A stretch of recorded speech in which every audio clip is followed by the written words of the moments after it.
বাংলাদেশের বর্তমান পরিস্থিতিকে কাজে লাগিয়ে বাংলায় ঢুকে পড়ছে একের পর এক জঙ্গি। রাতের অন্ধকারে কিংবা ভোরের কুয়াশায় প্রতিনিয়ত ভারত বাংলাদেশ সীমান্তের কাঁটাতার পেরিয়ে অবাধে ঢুকে পড়ছে অনুপ্রবেশকারীরা। কিন্তু বিএসএফ এর কড়া নজরদারি থাকলেও তা এড়িয়ে লোকালয়ে এসে গা ঢাকা দিচ্ছে বাংলাদেশি অনুপ্রবেশকারী। রাজ্য পুলিশের তরফ থেকেও চলছে দফায় দফায় চিরুনি তল্লাশি।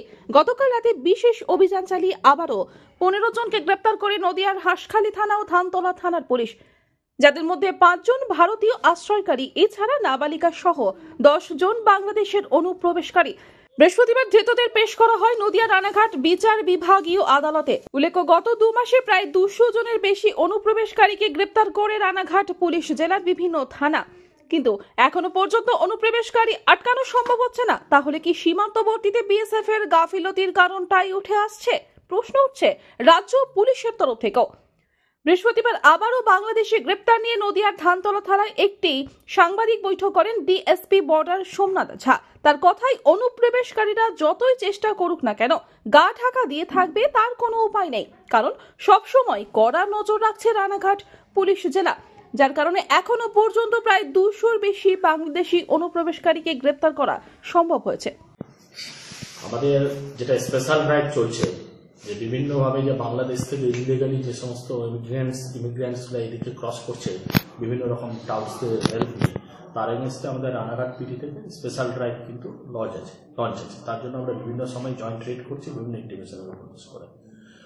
গতকাল হাঁসখালী এবং ধানতলা থানা জয়েন্ট রেড করে, পুরো দিন ধরেই চলে এবং দিন রাত ধরে আমরা বিভিন্ন ইনপুট নিয়ে সেগুলোতে রেড করা হয়। সেই রেডে টোটাল 15 জনকে অ্যারেস্ট করা হয়েছে, যার মধ্যে 10 জন হচ্ছেন বাংলাদেশ থেকে ইলিগালি ইমিগ্রেটেড হয়ে এখানে এসছে এবং 5 জন হচ্ছেন টাউস যারা তাদের হেল্প করেছেন। এইভাবে আমাদের ধানতলা থানাতে 2 জন টাউস অ্যারেস্ট হয়েছে হাঁসখালীতে, আর ধানতলা থানাতে 13 জন টোটাল গ্রেপ্তার হয়েছে। এদেরকে পিসিতে নেওয়া হবে। পিসিতে যারা রয়েছেন টাউস তাদেরকে নিয়ে ফার্দার জিজ্ঞাসাবাদ করা হবে। কারণ এখানে যে আমাদের ধানতলা থানাতে যে অ্যারেস্ট করা হয়েছে সেটা মোটামুটি আমরা দত্তফুলিয়া জিপি এবং যুগলকিশোর জিপির বিভিন্ন জায়গা থেকে তাদের ধরেছি, এবং তাতে মোটামুটি যেমন আমরা বরণবেড়িয়া এরিয়া থেকে যাতে ধরেছি তার থেকে 4 জন বাংলাদেশি এবং 2 জন টাউস আছে, এবং 4 জন বাংলাদেশি মধ্যে 1 জন পুরুষ, 2 জন মহিলা এবং 1 জন মাইনার রয়েছে। তো যারা মহিলারা রয়েছেন, মাইনার রয়েছেন, তারা সকলে নোয়াখালী থেকে বিলং করছেন এবং বাংলাদেশে, এবং যিনি মেল রয়েছেন তিনি মাগুরা ডিস্ট্রিক্ট থেকে বিলং করেছেন।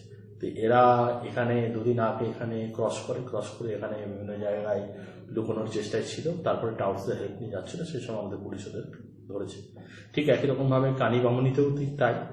এখানে আমাদের দেখা গেছে যে যশোর জেলা থেকে 2 জন এসছে এবং 1 জন হচ্ছেন বাঘেরহাট জায়গা থেকে, তাদেরকেও এইভাবে অ্যারেস্ট করা হয়েছে। এবং তাদের সাথে যে টাউস যে আশ্রয় দিয়েছিল বিভিন্ন কিছু, তাকেও আমাদের এই ফরেনার্স অ্যাক্ট কেসে তাদের ট্যাগ করে এদের অবৈধ, তাদেরকে সমস্ত রকম কাগজপত্র চেক করা হয়, জানা হয় তাদের কাছে কোনো বৈধ কোনো কাগজপত্র ছিল না। মূলত কি কারণে আসে সেটা কি জানা গেছে? যেমন এরা তো বিভিন্ন রকম ভাবে বিভিন্ন রকম কারণ বলে, এটা আমাদের এখন তদন্ত চলছে, কিন্তু মানে এই যে বেড়েছে এদের যে ফ্লো, তার জন্য আমাদের এই পুলিশ অ্যাকশনটাকেও ইন্টেন্সিফাইড করা হয়েছে।